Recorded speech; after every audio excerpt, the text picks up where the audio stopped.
Now, you'd think that anybody who read the Bible much wouldn't have to be shown what I'm showing you.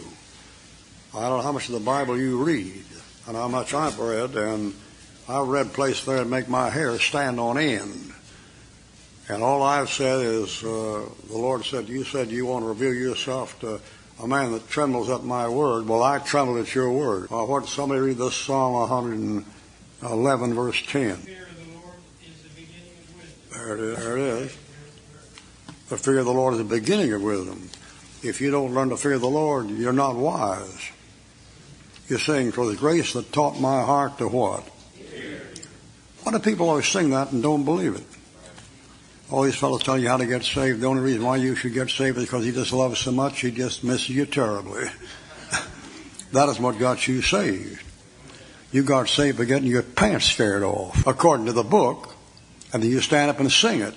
'Twas grace that taught my heart to fear, and grace my fears relieved. That's second. That thing about loving you and dying for you. The first one is, brother, if you're in a mess and you're on your way to hell, that's the first one. All right, happy is the man that feareth always, but he that hardeneth his heart, hardeneth this heart, shall fall into mischief. That's Pharaoh. He hardened himself, and pretty soon he drowned. Hardened his heart, and he hardened his heart before God hardened it. You want to get that thing right. If you're a Calvinist, God didn't harden his heart first. He hardened it before God hardened it, and that's the order. If you go back there and check that order in Exodus, you'll find the Pharaoh hardened his heart first before God touched it. All right, happy is the man that feareth always, but he that hardeneth his heart shall fall into mischief. Don't take on God as an adversary. That's what the world is doing. They're taking God on.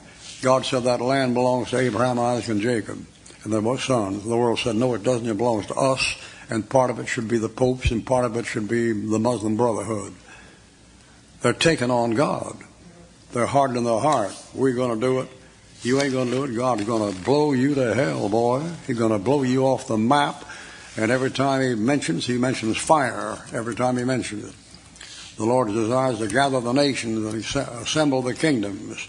And he said, you're going to put those tares in a bundle to burn them. And he says, when the Lord comes back, he'll take all things that offend out of the kingdom and throw them into a furnace of fire. Fire, fire, fire, fire. Going to burn you up.